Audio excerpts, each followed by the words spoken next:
Përshëndetje nga unë Kleakica dhe mirë se erdhët përsëri në Vibe. Sot në studio do të flasim pak për problemet që sjellin ndjetura në telefon, për të gjithë fëmijët që rrinë në orë të tëra në telefon dhe për të gjithë ato që punojnë 8 orë në zyrë. Do të flasim pak për shpinën, do të flasim gjithashtu për problemet që sjell qëndrimi i gjatë në ekrane. E për më shumë do të na këshilloj fizioterapisti. Endrit, përshëndetje dhe të falenderoj që pranove të jesh pjesë e emisionit Vibe. Shkënaqësi. Në fakt doja ta nis me një pyetje, apo e ndryshon teknologjia trupin një njeriu të modern? Unë mendoj që teknologjia ka filluar të ndryshojë pa arritur ta kuptojmë ne realisht që ne vetë po ndryshojmë.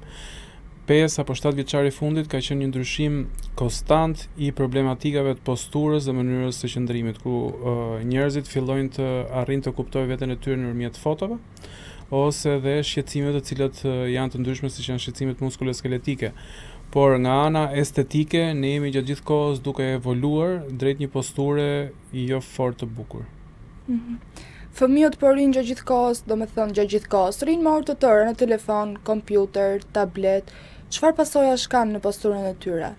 Atëherë, nisur nga fakti që shpeshherë kur i pyes në klinikë se sa orë rrinë gjatë celularit, ma mohojnë që ta dinë realisht orën. I them, okay, nxirrni screen time-in se sa rrinë dhe shkojnë minimalisht 4 deri në 5 orë gjatë ditës, me mosha të ndryshme dhe shumë të vogla gjatë ekraneve, para ekraneve.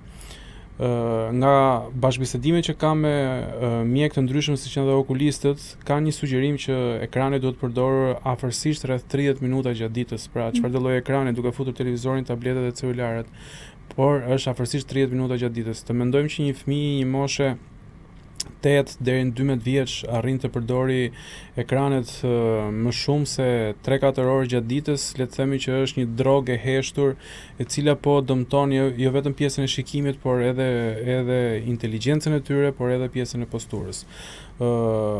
Patjetër që i dëmton sepse fëmijët e moshave të vogla nuk janë të ndërgjegjshëm për dëmet që shkaktohet trupi. Shpeshherë kam në klinik prindër të cilët sjellin fëmijët e tyre të shqetësuar për shkak të posturës që ata kanë. Dhe një ndër pyetjet që unë bëj shpesh me ta, i them, të thot mami gjithmonë rri drejt? Po, thot, më thot gjatë gjithë kohës. I them, sa herë zihesh gjatë ditës me mamin? Mamat janë bezdishme, mundohem t'i dalë në krah fëmijës që të fillojë të shprehet. Por kuptohet që pjesa e qëndrimit të tyre dhe mosvedia, të cilës duke krijuar një posturë jo të vullnetshme, ata janë duke dëmtuar gjatë gjithë kohës. Mamat nuk kanë asnjëherë gabim gjatë kohës që ata i tërheqin vëmendjen, por kjo gjë nuk zgjidhet duke thënë rri drejt. Zgjidhet duke bërë konsulta, duke u ndërgjegjësuar nëpërmjet fotove që mund të nxjerrë fizioterapistët të trupit të tyre dhe duke i shpjeguar që kjo koka është shumë më përpara trupit, ky supi është pak më poshtë, kjo mënyra të qëndrurit nuk është fare e bukur, madje unë shpeshherë printoj edhe foto të tyre dhe janë nxjerr para fëmijëve dhe i them çfarë nuk të pëlqente kjo fotoja, që është e jotja, dhe mundohet të kuptojnë atë mënyrën se si ata qëndrojnë, sepse në vetdijen e tyre nuk ata janë drejt.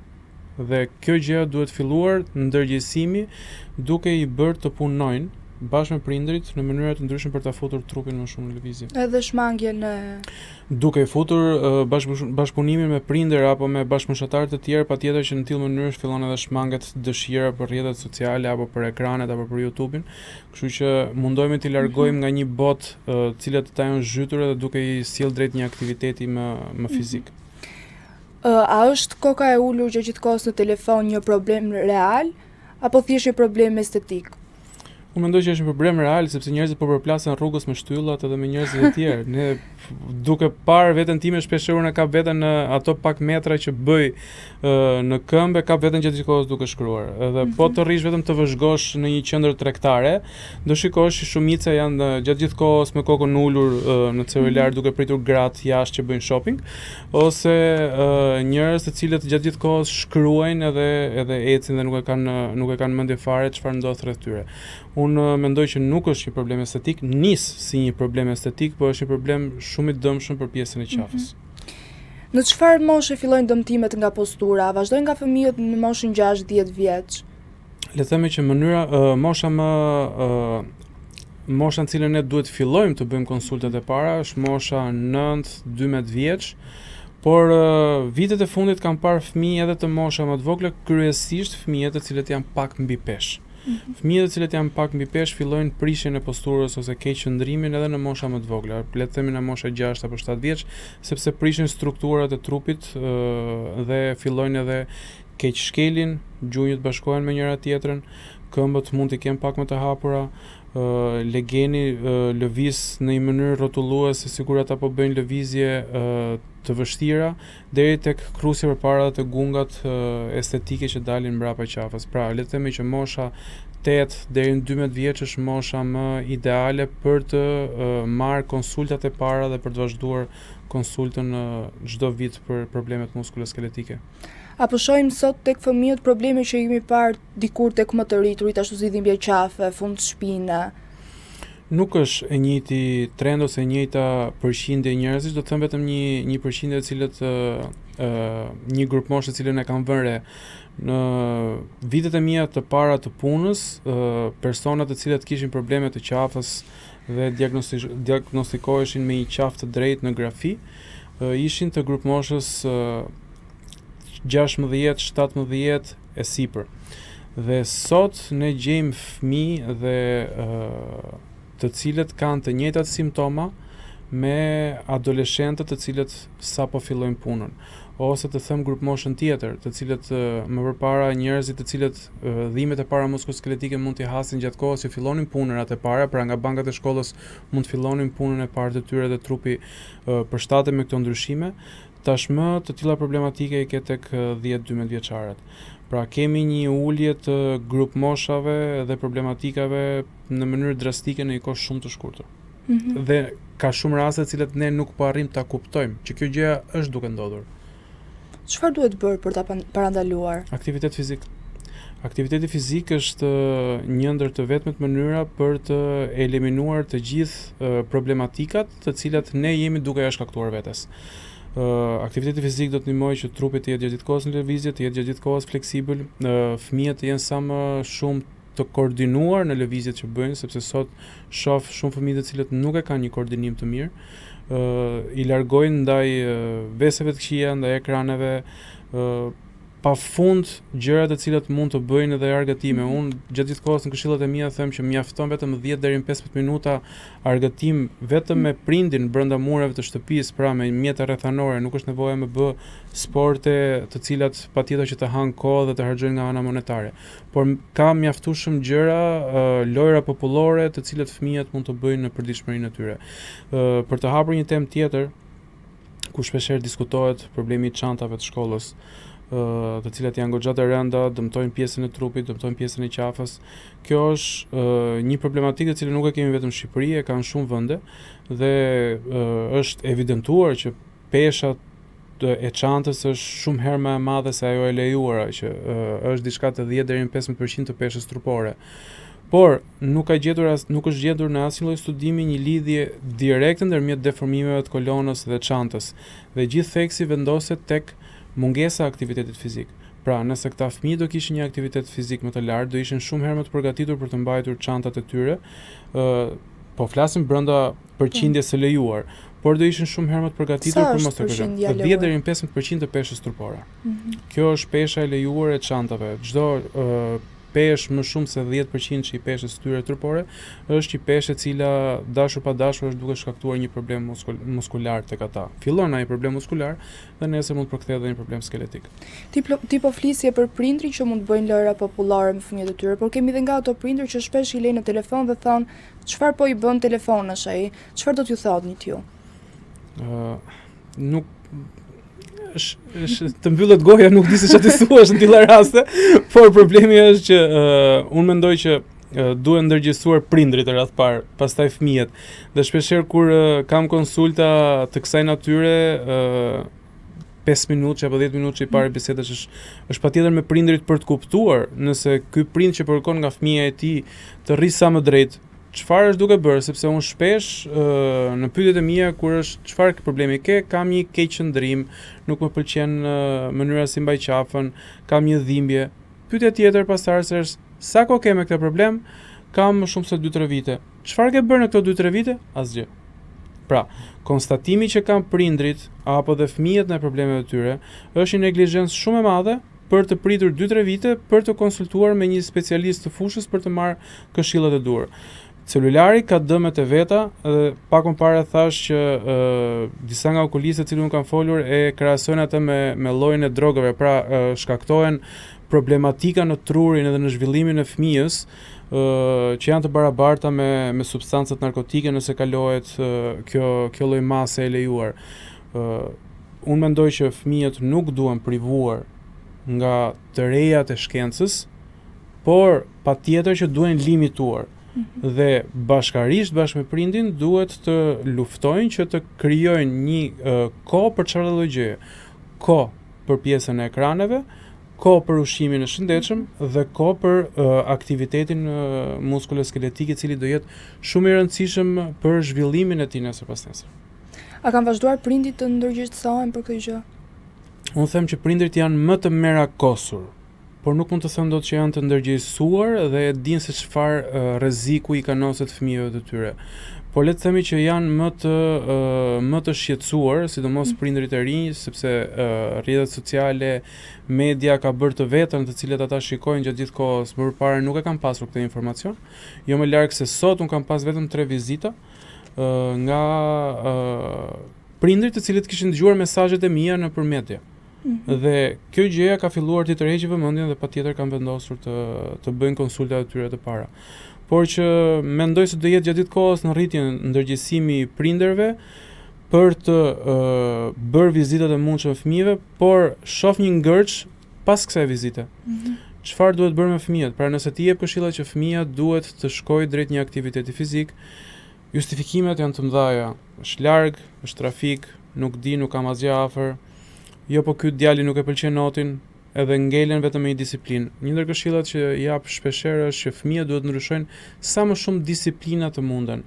Nëse kanë bërë një 6 mujar apo 1 vjeçar not, le ta kthejnë në gjimnastik, le ta kthejnë në futboll, në basketboll, karate, çfarë do lloj disipline që fëmia mund të dojë të eksperimentojë, përkundër se duhet jetë i shtyr nga prindi që të eksperimentojë sa më tepër disiplina, do jetë shumë herë më i zhvilluar. Postura e keqe ndikon vetëm tek shpina apo ka dhe ndikime të tjera? Postura e keqe ndikon zinxhir që nga pjesa e kokës deri te këmbët ose anasjelltas. Çfarë do lloj keq shkelje dhe një posturë e keqe, nëse do ta quajmë kështu të shputës, ndikon direkt te pjesa e shpinës dhe te pjesa e qafës. Pra, nëse trupi funksionon si një zinxhir, nëse disa hallka të këtij zinxhiri fillojnë të prishin e dalin jashtë parametrave të tyre, patjetër që ndikohet gradualisht edhe në hallkat e tjera më poshtë. Kështu që postura është një ndër shkaktarët më të mëdha të problemeve të dhimbjeve të qafës, të marrjeve të mendve, të ngarkesave në zonën e supeve, të dhimbjeve të mesit dhe gjithashtu të mungesës së fleksibilitetit të gjymtyrave të poshtme. Tek të rriturit, puna 8 orarëshe në kompjuter është kthyer në normalitet. A është ky një kurth për trupin? Unë mendoj që nuk e di nëse njoh në një që punon 8 orarësh. Ti për vete 8 orarësh punon apo të mbajnë jashtë orarit punës? Jo, 8 orë. 8 orë, e sigurt, okay, mirë, po mbron pronarët. E morën vesh. Atëherë, duke shtuar vetes shumicën e periudhës të cilët ne rrim ulur, nëse jemi 6 deri në 8 orë të detyruar të rrim ulur për shkak të punës, mendoj që ne jemi duke i shkaktuar vetes një dëm shumë të madh me orët e tjera të cilën ne bëjmë në përditshmërinë tonë. Një ndër këshillat që jap shpesh është të paktën çdo 60 minuta duhet të lëvizësh 5 apo 10 minutë duke përdorur truke të vogla, të vesh të pishujt, të largosh celularin, të ngrihesh, të qarkulloj gjakut, të shkrythesh dhe trupi të jetë më i regjeneruar për orën tjetër që të pret. 8 orarëshi është nuk mund të them dot që është një ndër kurthet që ne po i bëjmë vetes apo një ndër problematika më të madhe që i bëjmë vetes, por duhet dim se si ta menaxhojmë këtë 8 orarë që ne të jemi të freskët. Studimet kanë treguar që njeriu është shumë herë më i kthjellët, më i ndërgjegjshëm dhe më produktiv më me pak orë. Shpeshherë 8 orare sipër, ndonjëherë orët janë orë të cilat nuk janë shumë produktive. Jo vetëm për punën që bën, por edhe për fizikun që ke. Kështu që do sugjeroja punë me sa më pak orë të jetë mundur. Me 4 orë. Me 4 orë, por nuk duhet kërkojmë që ata 4 orëshin të bëjmë dhe pushimin ndërmjet, përdorim me çik celularin, po themi 4 orë produktive.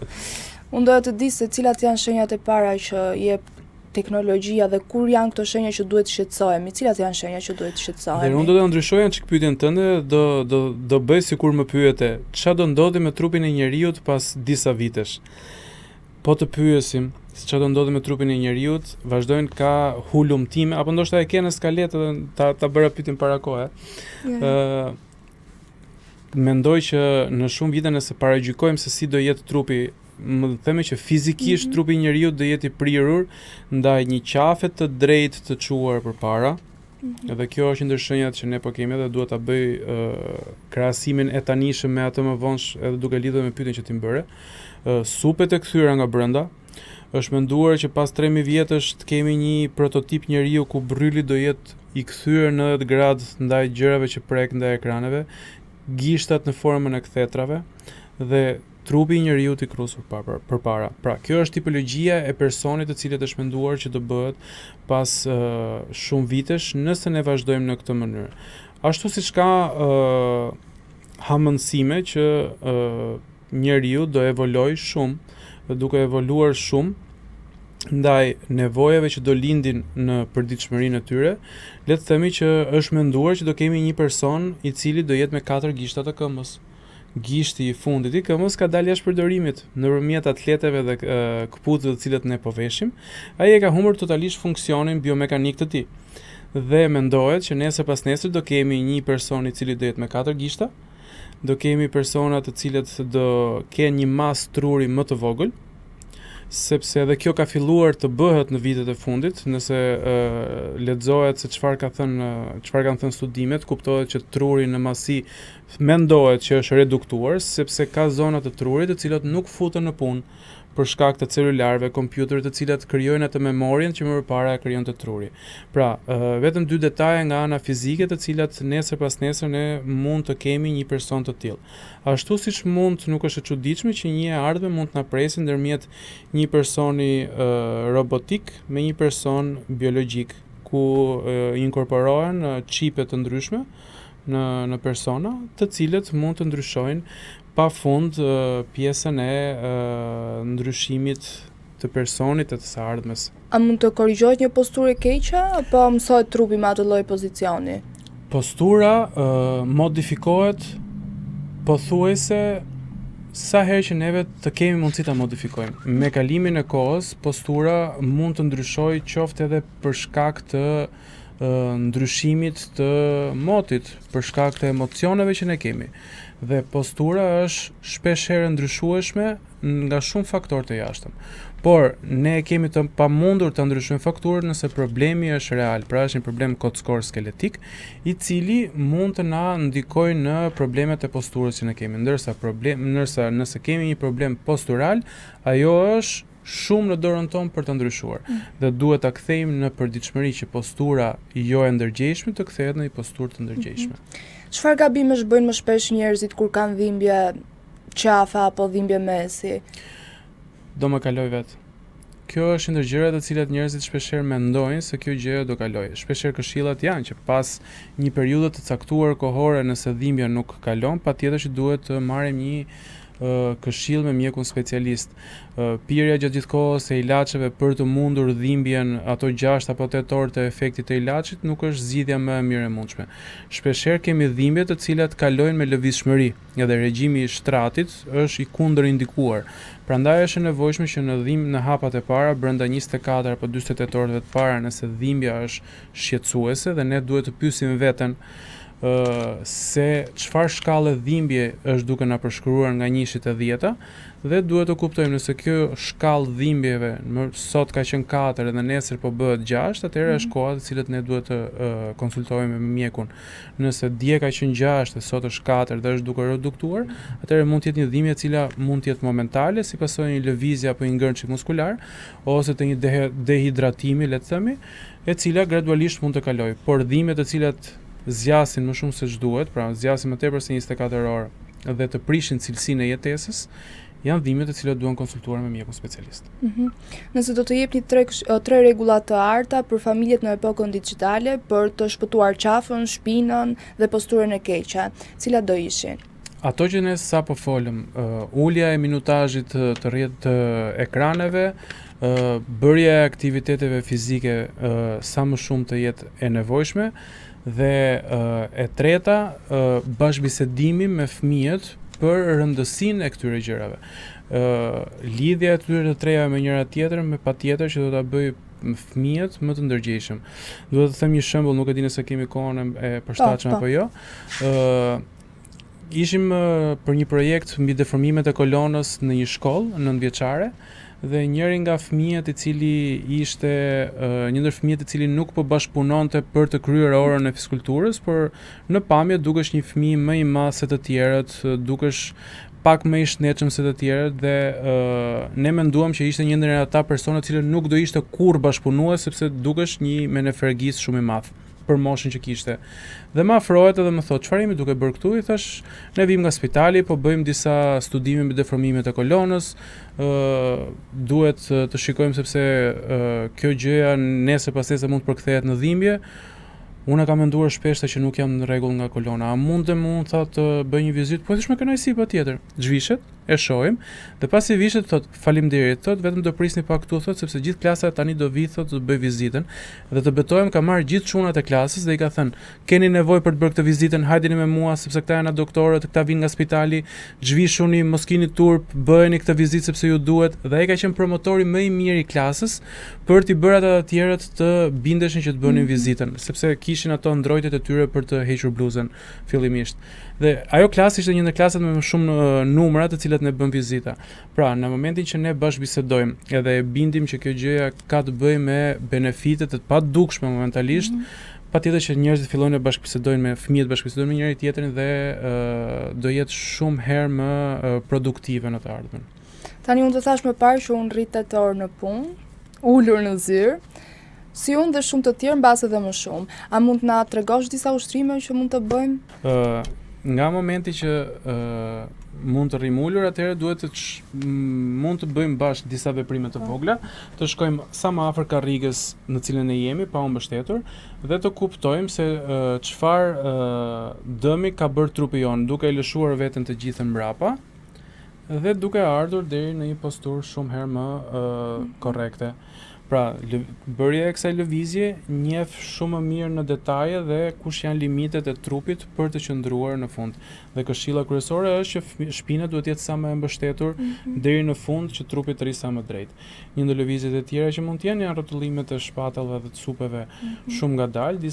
Kjo gjë mund të bëhet një herë në 2 orë edhe një 10 minutë mund të ushtrohet patjetër këtyre lëvizjeve të lehta, duke vazhduar me lëvizjet e krave, të cilat mund të vendosen mbrapa kokës dhe koka mund të shtyjë duart mbrapa duke futur mjekrën brenda.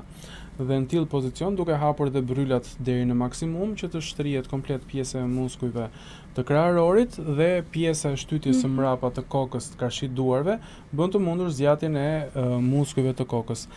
Të tilla lëvizje duke bërë dhe me mjete rrethanore që mund të marrim një shishe ujë, mund të marrim një shkop, të cilat mund të bëhen lëvizje brenda një kuadrati shumë të vogël, patjetër që mund të na mbrojnë në dhimbje të përhershme dhe të përditshme. Ashtu siç ka dhe lëvizje të cilat mund të bëhen në këmbë para tavolinës dhe sot mjafton të këshillohesh me një fizioterapist apo mjafton të gjesh sajtet e duhura për të marrë këshilla se çfarë mund të bësh brenda orareve tua të punës, atëherë puna do ishte shumë herë më produktive dhe sa më pak dhimbje gjatë orareve të punës. Enritu, të falenderoj shumë për gjithë këshillat e vlefshme që na dhe. Dhe shpresoj të jem gjithkohës këtu dhe të flasim vetëm për tilla tema. Të falenderoj shumë. Faleminderit juve. Ju pëlqeu kjo video? Atëherë bashkohuni me ne. Na ndiqni në Instagram, Facebook dhe TikTok dhe bëni subscribe në YouTube. Klikoni like dhe share dhe aktivizoni njoftimet për të mos humbur asnjë video të re. Faleminderit për mbështetjen. Mjeshtër Justin. Përshëndetje. Mjeshtër Justin, përshëndetje. Si e Klea? Mirë. Kënaqësi që jam këtu. Të falenderoj që erdhe. Kënaqësia është e imja për të ndarë këshilla, informacione të vlefshme për publikun tonë. Po. Kënaqësi, faleminderit për ftesën. Shpresoj të nxjerrim diçka produktive. Gjithmonë kur ka dëshirë të mirë të dyanshme, ka gjëra produktive. E bukur. Tani, a mund të shërohet vërtet depresioni dhe ankthi pa ilaçe? Direkt në temë. Okej. mund të shërohet depresioni dhe ankthi pa ilaçe, sepse pa ilaçe edhe është krijuar. Si mund të shërohet pa ilaçe? Duke balancuar fiziologjinë në format e duhura, me praktikat e duhura, me gjërat e duhura, sigurisht se unë kam krijuar programin Get Released, i ndërthurur me shumë ushtrime, praktika edhe drejtime të ndryshme nga të cilat ne sulmojmë problemin e ankthit, depresionit apo atakeve të panikut. Fiziologjia e individit balancohet, mendja e individit balancohet, emocionet e individit balancohen, edhe si një jetër njeriu zhvillohet edhe nuk ka më ankth. Edhe ka njerëz që pasi ka përfunduar programin Get Released, mbas 4 vitesh apo 5 vitesh vazhdojnë të jenë shumë mirë dhe s'kan pas asnjë shqetësim nga ankthi, s'kan pirë me medikamente që prej kohës që kanë përfunduar programin. Ky program duhet vazhduar apo bëhet një herë dhe pacienti ka rezultat? Çfarë bëhet te ky programi? Identifikohet burimi i problemit, shpërbëhet problemi dhe në momentin që ne kemi identifikuar burimin e problemit, ja mësojmë njerëzve se si është krijuar ai problem dhe zakonisht ata nuk e krijojnë më atë problem, pasi mësojnë që nuk do të bëjnë disa gabime në disa drejtime. Cilat janë problemet më të zakonshme që krijohet ky problem? Këto mund të jenë të ndryshme, mund të jenë të shumëllojshme, mund të jenë gjykime ndaj vetes, të tjerët të gjykojnë ty, ndihesh keq me veten, do një arritje që s'e ke arritur në jetë dhe ndihesh i mbyllur të vetja jote, ndihesh i pa arrir, ndihesh i zhvleftësuar, janë të ndryshme. Por njeriu kur arrin të identifikojë, prandaj programi bëhet individualisht dhe nuk e bëj dot në grup, të paktën ende për momentin, sepse nëse duam rezultat 100%, duam që të dedikohemi te cilësia dhe jo te sasia. Pra nëse bëhet individualisht dhe është domosdoshme që individi të ndihet edhe rehat kur flet, gjatë programit ndodhin disa situata të cilat unë duhet të jem prezent për të kujdesur për pacientin në këtë rast.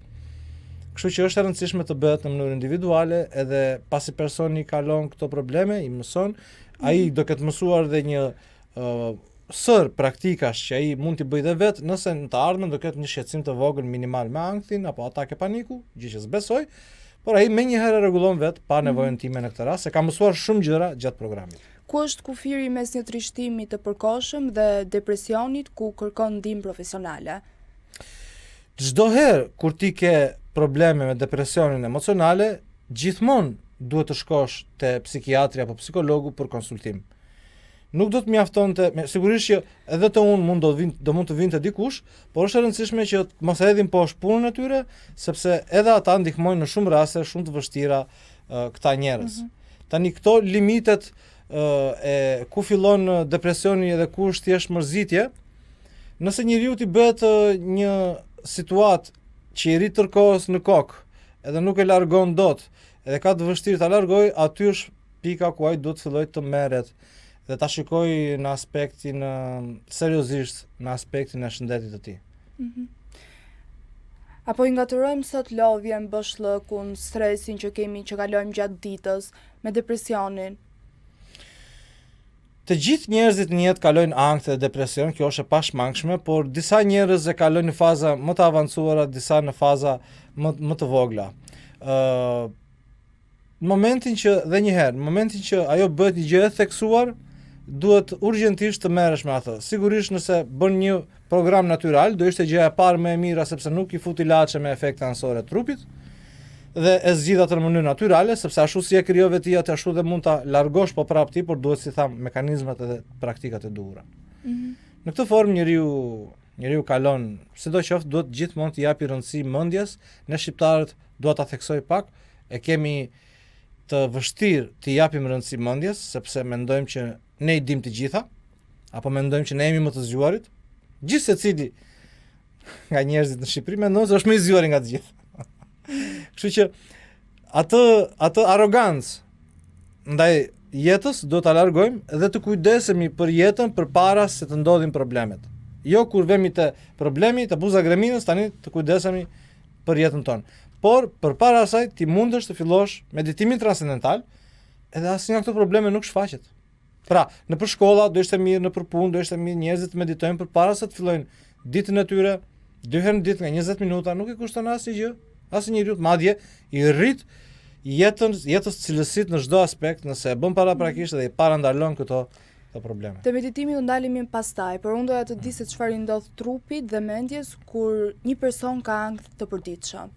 Zemra rre shpejt, frika rritet, gjaku qarkullon shpejt, mendime iluzionare, sikur do vdes, sikur do më ndaloj zemra, mund të krijohen. Të gjitha këto janë efekte që ndodhin nga ataket e panikut edhe ankthi.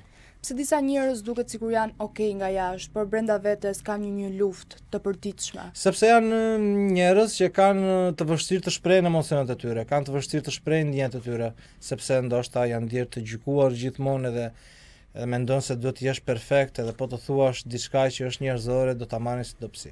Cilat janë shenjat që një person po shkon drejt depresionit por nuk e kupton? Kur mbyllesh vetëm, kur i me veten, kur nuk do të takosh njeri, kur nuk të pëlqen më jeta, kur fillon që të mos kesh më interes për jetën, duhet të kesh shumë kujdes për veten tënde. Kjo është momenti që njeriu duhet të nisi të kujdeset urgjent për veten e tij. A mund të jetë ankthi një alarm që të kuptojmë ne se diçka në jetën tonë nuk po shkon? Absolutisht që po, kjo është një pyetje shumë e bukur dhe shumë mirë që e bëre. Absolutisht që po. Ankthi, në esencë, një arsye shumë e madhe pse krijohet ankthi te njeriu. Edhe besoj të gjithë kemi këtë eksperiencë. Mbase para një provimi, para një takimi. Ajo është tjetër lloj ankthi. Çfarë ankthi shej? Ai është ankth, le të themi fillestar mbi rezultatin. Ke frikë për rezultatin. Është prap iluzion për rezultatin që ti se di fare se do të jetë rezultati. Pra si do të bëj unë, si do të veproj unë. Ajo është mirë që ne të kujdesemi të mos e kemi atë ankth. Do bëhet çfarë do bëhet, s'ka asnjë rëndësi.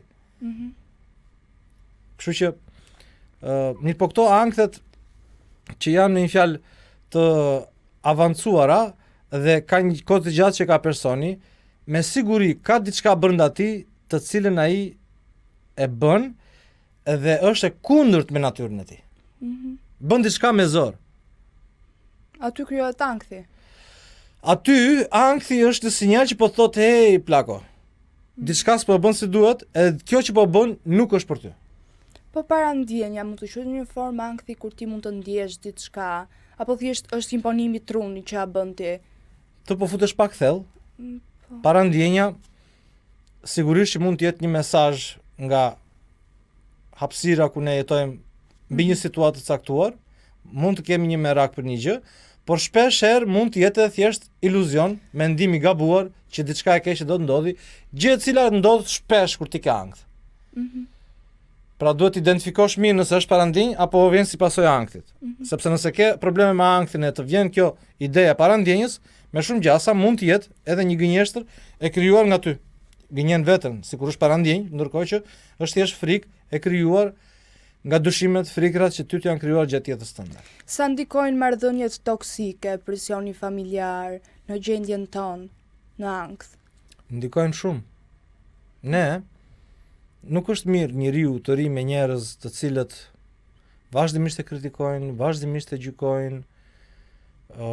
Mirë është ndoshta edhe të marrim diçka të mirë, se ndoshta edhe ka një të drejtë ndonjëherë, por nuk është mirë të qëndrojmë me njerëz që janë toksik edhe gjithmonë na vën përpara përgjegjësisë, gjithmonë na pushkatojnë, gjithmonë na bëjnë të ndihemi më pak se ata që jemi. Edhe është krejt normale në një marrëdhënie në çift, në një marrëdhënie motor-vëlla, sidomos marrëdhënie në çift, nuk duhet ta bëjnë njerëzit këtë ngarkesën emocionale që ja kalojnë tjetrit, partnerit apo partneres. Nuk është as pak gjë e mirë edhe ngarkohet, sidomos femrat që janë më emocionale, ato ngarkohen më shumë. Cilat janë teknikat që përdor terapia për të shmangur ankthin pa ilaçe? Teknikat janë të ndryshme, janë të shumta dhe janë të ndryshme për secilin individ, varësisht gjendjes së tij, gjë për të cilën nuk mund të flas për momentin këtu, se nuk dua të ngatroj njerëzit. Se nëse flas këtu atëherë dikush do mund të provojë diçka, do thotë nuk do i funksionojë diçka, do thotë që ajo që them unë nuk vlen, kështu që i prish punë programit Get Released, kështu që kjo do të jetë për një fazë të dytë kur të edukojmë psikologët dhe psikiatrit se si mund ta rregullojnë këtë punë pa ilaçe. A është e rrezikshme ti thuash dikujt që ka presion mblidhe veten se s'ka asnjë gjë? Po, nuk është shpreha më e mirë ti thuash dikujt mblidhe me veten se s'ka asnjë gjë, sepse është prapë pjesë e ignorancës, se për sa kohë dikush nuk ndihet mirë, ai sigurisht ka diçka dhe duket që nuk është mirë. Nëse i thua këtë gjë vetëm sa do t'ia shtosh më shumë atë ndjenjë negative, sepse nuk po ndihet i kuptuar edhe po ndihet po prapë i pushkatuar. Kështu që ti ja hedh poshtë edhe ndjenjat e tij. Çfarë duhet i themi një personi me ankth? Gjithçka do të shkojë mirë, le të shkojmë te një psikiatër, bëjmë një vizitë. Le të shkojmë te një ekspert që merret me këtë punë profesionist, si rastin tim, bëjmë një takim, Po pse njerëzit e kanë kaq të vështirë një person që ka depresion dhe ankth të shkojë te një psikolog, psikiatër? Sepse është stigmatizmi, është gjykimi që kanë njerëzit, s'është mirë nga mendja thonë. Gjë e cila është totalisht një dobësi shumë e madhe që njeriu ta besoj e të thot, o, po vajta unë atije, do më thonë çfarë do thonë njerëzit për mua. Kjo është ignorancë absolute. Ti i bën 2 herë dëm vetes. Se as po rregullon gjë dhe as iniciativë nuk po merr. Do me thënë, kjo është gabimi më i madh që bëjnë njerëzit që nuk shkojnë në psikolog, psikiatër apo ekspert të ndryshëm, por mundohen ta luftojnë vetë ankthin dhe depresionin. Ky është gabimi kryesor, por cilat janë gabimet e tjera që bën një person? I folëm më herët, mbyllja në vetvete, Gabimet që të luftoj vetë ankthin dhe depresionin. A gabimet që të luftoj vetë anktin dhe depresionin?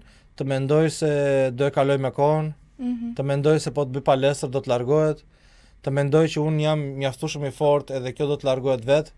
Ç'a ndodh? Për momentin ato mund të largohen, por ato kthehen prap.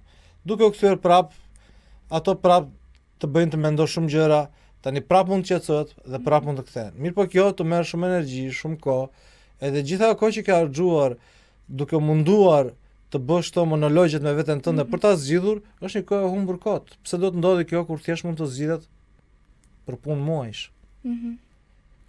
A është meditimi vërtet një mënyrë për të qetësuar mendjen apo njerëzit e idealizojnë shumë? Meditimi është mjeti më i rëndësishëm për jetën e njeriu. Edhe nuk është as pak idealizim, po është ideale. Për një jetë më të shëndetshme, një mendje më të kthjellët, një mendje më të qetë, për një qartësi intelektuale më të mirë, për një elaborim më të mirë të informacionit, për rritje të inteligjencës, për rritje të shëndetit, dhe shumë njerëz që kanë pas probleme shëndetësore, meditimi kanë ndihmuar shumë. Mase nuk mund të themi që i ka shëruar, por i ka ndihmuar që të shërohen më shpejt. Po çfarë ndodh në trup? Edhe pse mund edhe të shëroj. Çfarë ndodh në trup kur një njeri mediton vazhdimisht? Ulet aktiviteti i trupit plotësisht. E ke dëgjuar kur thonë doktorët që jesë mur thonë do të bësh pushim. Pse e thonë? Që të ketë sa më shumë pushim trupi, që atë inteligjencë që ka trupi ta përdori për rregullimin e problemit. Nëse ti lodhesh, inteligjenca për të rregulluar trupin do të jetë më e pakët. Tani pushimi gjatë meditimit transcendental është më i thellë se sa gjumi më i thellë që ti ke bërë ndonjëherë. Dhe kjo vjen për 4-5 minuta. Pas 4-5 minutash. Është një pushim shumë i thellë që trupi rigjeneron veten në mënyrë shumë të shpejtë. Do me thënë, a mund na ndihmojë meditimi te ankthi dhe depresioni, apo është vetëm një praktik relaksuese? Meditimi është praktik relaksuese, gjithashtu ndihmon dhe te ankthi dhe depresioni, por duhet me pas kujdes mos bëjmë eksperimente me lloje teknikash të ndryshme të meditimit. Prandaj është sugjeroj, nëse nuk do të vinte unë, le të shkojnë te një person që ka eksperiencë, le të shkojnë te një person që di se çfarë bën. Shumë njerëz thonë unë nuk meditoj dot se më vijnë shumë mendime. A është normale kjo gjatë hapave të parë të meditimit? Është shumë normale. Por nëse ke instruktorin e dur apo mësuesin apo mjeshtrin e dur, ajo nuk do të jetë problem, se ai do të mësoj si ta trajtosh atë situatë. Prandaj edhe një herë, njerëzit nuk duhet të ecin me bindje dhe idetë e veta që unë e di çfarë është kjo. Mësoje një herë, pastaj gjykoje të shkretër. A duhet ta zbrasim mendjen gjatë meditimit apo thjesht duhet të mësojmë të luftojmë me mendimet? Gjatë meditimit kemi gjithmonë mendime, po kur specialiteti i meditimit transcendental është që në një mënyrë shumë natyrale duke përdorur tendencën natyrale të mendjes, neve arrim përsëri të ulim aktivitetin mendor, edhe mendimet përsëri të largohen pa u munduar fare dhe pa na bezdisur. Madje është e kënaqshme. Sa minuta në ditë duhet të meditojë një person që të ketë efekte reale? Nëse ti do të filloj meditimin sot, do të kesh efekte për 2 ditë. Sigurisht po të jem unë mjashtriot i meditimit. 20 minuta para dite, 20 minuta mbas dite. Nëse ta vazhdoj këtë për 1 muaj, jeta jote do të transformohet totalisht. A mund ta quaj meditimi një lloj ilaçi real? Absolutisht po. Pse? Sepse është ilaç real dhe natyral. Sepse ka dhënë benefite, janë 700 fakte shkencore që tregojnë për meditimin transcendental se si e përmirësojnë jetën dhe shëndetin e njeriut, madje në nivel psikologjik, emocional, edhe shoqëror. Nëse të gjithë ne meditojmë, jeta jonë do të ishte 100 herë më e mirë. Nëse të gjithë shqiptarët do meditonin çdo ditë 20 minuta 2 herë në ditë, jeta do të ishte një prallë. Po nuk kanë shumë kohë shqiptarët meditojnë. Kanë 12 vjet jam unë që jam këtu dhe i kam mësuar disa mijëra njerëz. Ti që je mjeshtër, sa mediton? një orë para dite, një orë mbas dite. Në mënyrë ideale. Cilat janë gabimet që bëjnë fillestarët në meditim? Fusin ide të teknikave të tjera që kam praktikuar dikur më përpara, gjatë kohës si po i mësoj për shembull meditimin transcendental. Ata mund të kenë praktikuar një teknikë kështu apo një ashtu dhe tani mundohen të bëjnë çfarë bënin më herët, e bëjnë edhe tani që po i mësoj meditimin transcendental.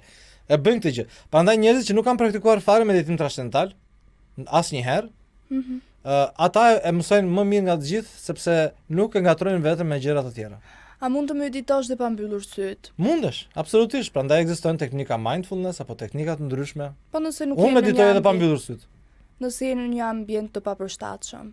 Nuk ka lidhje ambienti. Ambienti është si është. Çdo gjë në jetën tënde ndodh sepse ti e trajton brenda vetes ashtu si ti e trajton. Ndihmoj meditimi një person ku ka sulme paniku ose frikë të vazhdueshme? Duke sheshuar frikën, ata ku panikut nuk do të më. Por dhe një herë, mos të ngatrojmë, nuk shërohet, unë nuk promovoj se mund ngatrohen njerëzit, nuk promovoj që shërohen meditim transcendental anktin apo ataket e panikut, është pjesë e programit Get Release që shëron, por është shumë kompleks programi Get Release që garantohet shërimi nga këto apo zhdukja e anktit, atakeve të panikut. Nuk është vetëm meditimi. Që mos kaq kuptojnë njerëzit me idenë e meditimit. Pse meditimi i bën disa njerëz të përballen me emocioni që i kanë shtypur prej vitesh? Se në me meditim apo pa meditim në një moment ato do të përballen me ato. Por meditimi ndihmon që të përballesh më mirë dhe më shpejt. Nice. A është meditimi ikje nga realiteti apo përballje më e qetë me realitetin? Meditimi është ardhje me realitet. Më e qetë. Si më e qetë? Do të thënë është ardhje më e qetë, ti jesh në realitet, mos e marrësh me ankth, me frikë. Bravo. Pra vjen dhe e kupton më mirë situatën, më qartë, më kthjellët. Edhe mbi të gjitha lidhesh me veten. Çfarë është vetja? Vetja është realiteti ultimatum, i përfundimtar. Vetja. Vetja ime. Nëse unë e njoh veten, burimin e vetes time, fuqinë e pafundme që ekziston brenda meje dhe brenda teje, atëherë ajo është një njohje me realitetin. Realiteti që ne perceptojmë si realitet mund shumë bukur të jetë dhe iluzion. Prandaj ne kur ikim nga kjo botë, ku shkojmë? Shkojmë te realiteti i vërtet, me Zotin. Shumë bukur. Po kur vim këtu vim në një iluzion tjetër, në një përjetim. Nga aspektin filozofik vedik, quhet Maya, ajo që nuk ekziston. Kjo është ajo çfarë nuk ekziston. Neve e perceptojmë si ekzistencë, por kjo është ajo çfarë nuk ekziston. Prandaj edhe kur ikim nga këtu, shkojmë ku te Zoti që është realiteti i vërtet. Si mund ta përdori meditimin? Po ti mos e gjyko këtë që të them unë, ti vetëm dëgjoj. Si mund ta përdori meditimin në momente zemrimi, mërzie apo konflikti? Ashtu si mësohet gjatë kursit. E praktikon. Edhe mbas asaj do ndihesh më qetë dhe më mirë edhe do bësh zgjedhje më të mira. Atëherë ne pak para se të futemi në intervistë, diskutuam bashkë, unë nuk e besoj meditimin. S'ka si problem. Por si unë, ka edhe shumë të tjerë që nuk e besojnë meditimin. S'ka si problem. Atëherë një këshill nga ana jote për të gjithë ne, mua dhe të gjithë ato që na ndjekin, nëse nuk e besojnë meditimin, një këshill të vlefshëm që e mjeshtër. Thjesht e para skepse gjykon. S'ka ndonjë gjë të keqe të provosh diçka për të parë nëse ja vlen apo jo. Okej, a është kjo mjaftueshëm logjike ja po të pyes ty meqense je një i grupit. A është logjike që ti ta provosh një gjë pastaj ta gjykosh? Patjetër, por unë mendoj se s'kam nevojë për. Mendoj është një gjë. Jam i sigurt që është një gjë tjetër. Pra ti si njëri intelektual me shkollë, çfarë shkolle ke mbaruar? Gazetari. Shumë bukur. Si njëri intelektual dhe me shkollë, a nuk do të ishte logjike që ti ta vërtetosh që në vlen apo jo? Tani un kam një pyetje. Meditimi. Bëra një pyetje unë herë. Po se do lidhen këto bashkë. Meditimi vlen vetëm për personat që kanë ankth, stres, apo për të gjithë ne që nuk kemi as ankth, as stres? Jo, pse e keq kuptoni? Sot vuajnë të gjithë nga ankthi dhe nga stresi. Jo, nuk. Por meditimi është një mjet, nuk e besoj. Meditimi është një mjet i cili të zhvillon potencialin mendor. Meditimi është një mjet që dhe kur je shumë mirë, të ndihmon që të jesh akoma dhe më mirë. A beson se ka akoma dhe më mirë? Po apo jo? Po. Bukur. Si e beson ti këtë gjë pa e siguruar? Ti sapo gjykove meditimin? Po nuk ka akoma më mirë, por nuk mund të më vijë kjo akoma më mirë nga meditimi. Sigurisht që të vjen nga meditimi. Të vjen nga paqja e brendshme, nga vetja jote vjen. Meditimi është mjeti që të ndihmoj ty ta zbulosh nga vetja jote. Po Pra, njerëzit që kanë shumë vetbesim, kanë shumë dashuri për veten. si puna ime. Edhe pa meditim. imja. Okej. Nëse ju ujori ti? Ë? Edhe ujori? Jo, jam ligjëresh. Okej. Si vlla im. Okej. Kam nevojë për meditim unë. Jo, sepse ti po thua të rrit, Dgjoj. të bën të Nëse ti do të kesh një jetë më cilësore, më të arrir, meditimi është ndihmes. Jo më domosdoshmërisht ke nevojë për meditim. Unë jam shumë pro partizan, i njeriu i ka të gjitha veglat edhe pa meditim. Unë ja them atë gjë. Që jam e promovoj meditimin prej kaq vitesh. Pra njeriu e ka potencialin e tij edhe pa meditim. Por me meditimin ai arrin atë potencial ta zbuloj më shpejt, ta shfaqë më shpejt, edhe ta aktivizoj më shpejt në jetën e tij për të parë benefite në shumë drejtime. Kështu që kjo është një plus.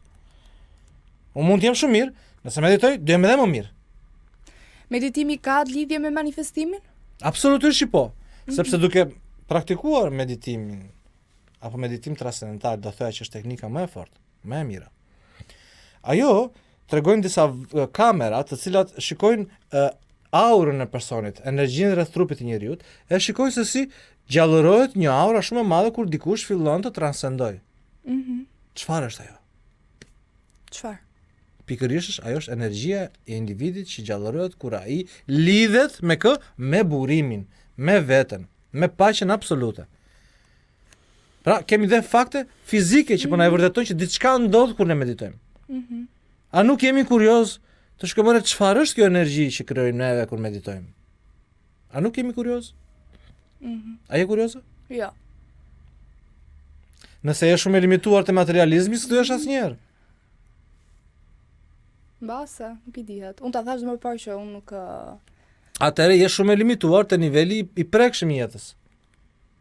Nuk e ke kuptuar që brenda nesh apo brenda gjithçkaje ekziston një burim i pafundëm që s'ka fillim, s'ka fund.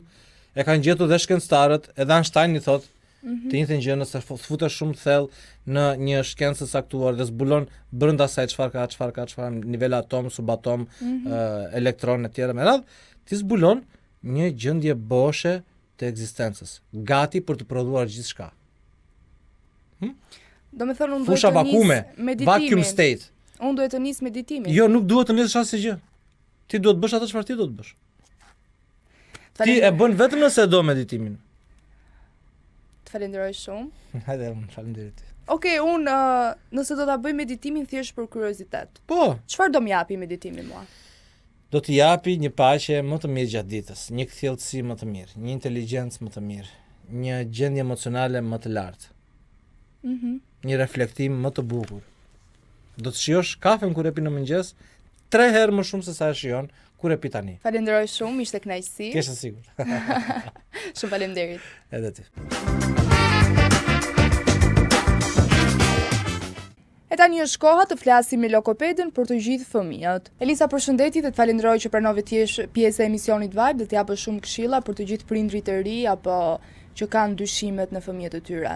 I falenderoj për ftesën dhe për mua është kënaqësi të ndaj informacione me ju. Faleminderit.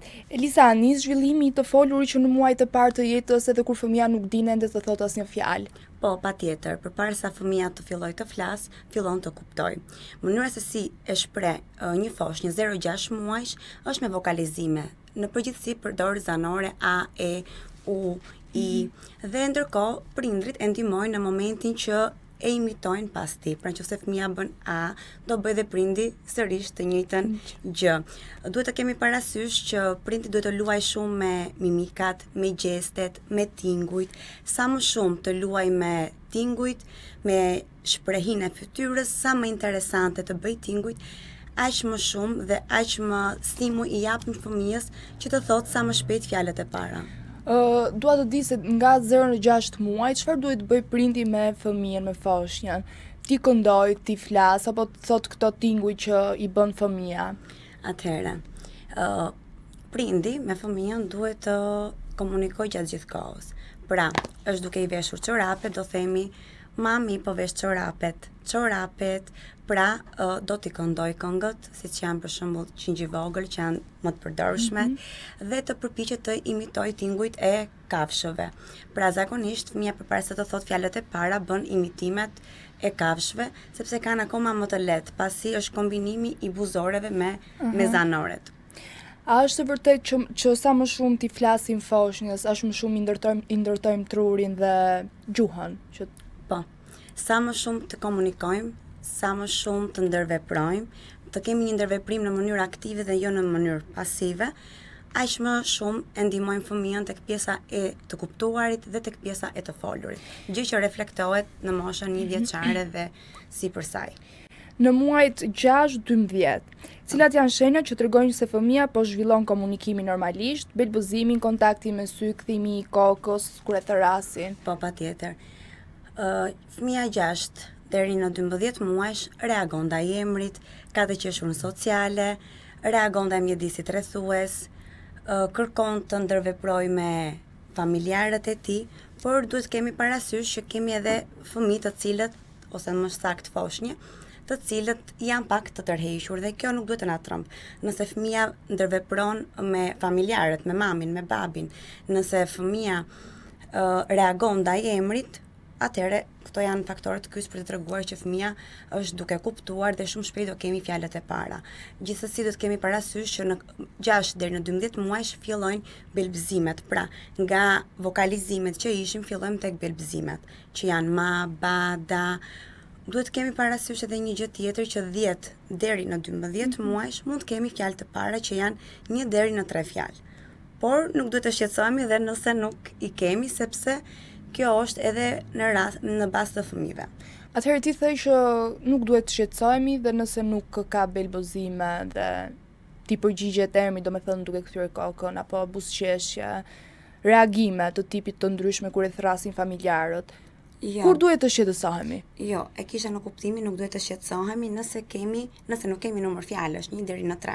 Por parametrat e tjerë duhet të jenë ekzistues. Pra, nëse parametrat e tjerë janë ekzistent, për shembull reagon ndaj emrit, ndërvepron me mamin, me babin, ai sa mund të ndërveprojë një foshnjë 6 deri në 12 muajsh, ka të qeshurën sociale, nga mosha 10 deri në 12 muajsh fillon të bëj toke, bravo, paçim, tregon me gisht. Këto janë faktorët që na bëjnë të kuptojmë që zhvillimi i fëmijës është në rregull dhe edhe nëse nuk ka fjalë, nuk kemi pse të shqetësohemi. Pra ende, për sa kohë jemi 10 muajsh, 12 muajsh. Po në moshën 12 muajsh a duhet të presim fjalë dhe cilat janë fjalët që më të zakonshme dhe sa fjalë duhet të thotë një fëmijë? Okej. Siç e thash edhe pak më përpara, një fëmijë 10 deri në 12 muajsh mund të ketë një numër fjalësh 1 deri në 3, por mund mos ketë fare. Pra mund të jemi akoma në fazën e belbëzimeve që mund të bëj ma, ba, da, por ma, ba, da nuk quhen ende fjalë pavarësisht që një pjesë e prindërve i cilësojnë si fjalë. Pasi nëse një foshnjë bën ma, por ende nuk i referohet mamit, apo bën ba, por ende nuk i referohet babit, e kemi ende tek faza e belbëzimeve. Nga 12 deri në 18 muajsh, sa fjalë duhet të ketë afërsisht fëmia dhe çfarë lloj fjalësh janë ato më të zakonshme? Okej. Nga 12 deri në 18 muajsh, në radhë të parë zhvillohet gjuha e kuptuar tek fëmia, që do të thotë që fëmia fillon të kuptojë, të marrë udhëzime të thjeshta me 1 hap apo me 2 hapa. Merret topin, ma jep mamit, hajde të luajmë, hajde ikim, pra pak a shumë është aty me neve dhe ndërvepron me ne, kupton ato çfarë neve i komunikojmë. Fillon të bëj toke, të bëj bravo, të bëj paçim, tregon me gisht, luan, pra këto janë parametrat kryesor. Ndërsa numri i fjalëve është 5 deri në 20, por mund të kemi fëmijë që kemi deri në 50 numrin e fjalëve. Nëse një fëmijë 18 muajsh thot shumë pak fjalë, a duhet të presim dhe pak apo duhet të shkojmë te një logoped për vlerësim? Atëherë, nëse gjithë parametrat e mësipër që cilësova janë në rregull dhe fëmia sërish ka fjalë, mund të ketë 5, mund të ketë 10, por i referohet objektit që shikon apo personit që shikon. Për shembull, nëse është duke ecur, shikon qenin dhe i thot qenit, atëherë është okay, numërohet si fjalë. Pra nuk kemi pse të shqetësohemi nëse fëmia ndërvepron në rregull, nëse fëmia manipulon në rregull me lodrat, pra nëse kemi një makinë për shembull dhe bëjmë siç manipulojnë fëmijët e tjerë duke bërë vrum vrum nëpër tokë. Okej, në moshën 24 muajsh.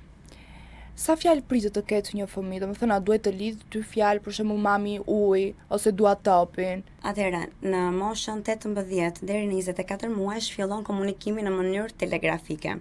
Kjo do të thotë kombinimi me 2 element ose me 2 fjalë.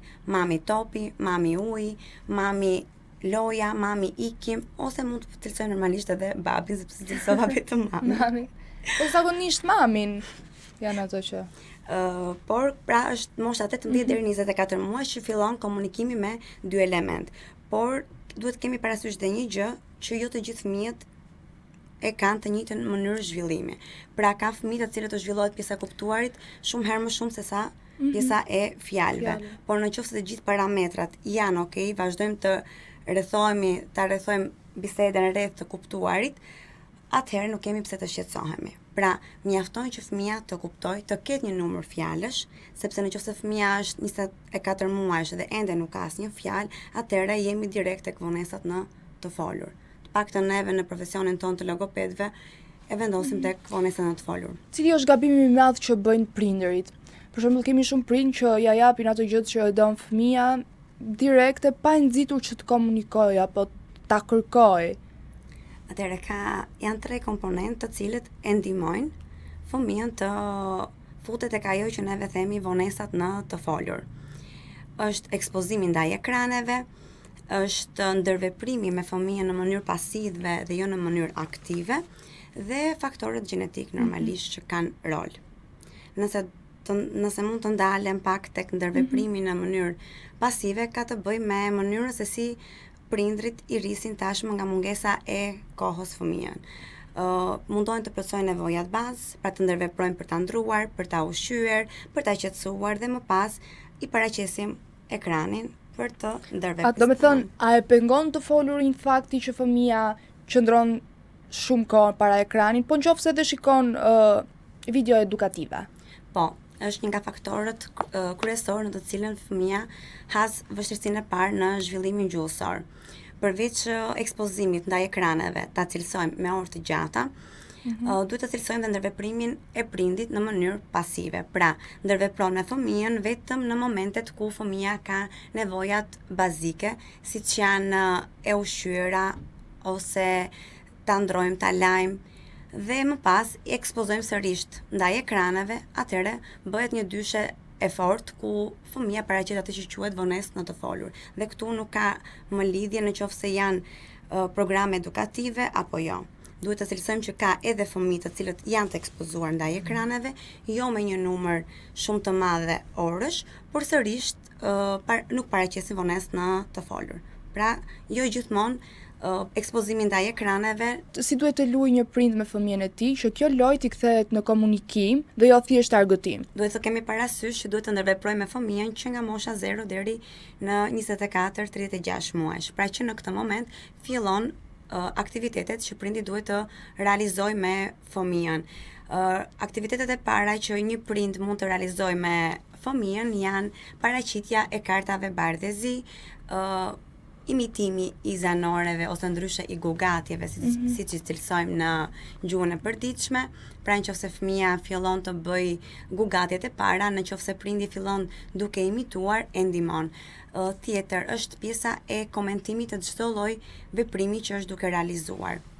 Duhet kemi parasysh që pak më vonë prindi duhet të ndërveprojë me fëmijën me çfarë do lloj loje. Nuk ka rëndësi as materiali, as lodra, ka të bëjë mënyra. Mënyra është të përdorim gestikulacionet, shprehjet e fytyrës, tingujt sa më interesant, ose ndryshe ne kemi një shprehje gjatë komunikimit mes logopedëve që themi të realizojmë një palaco cirku.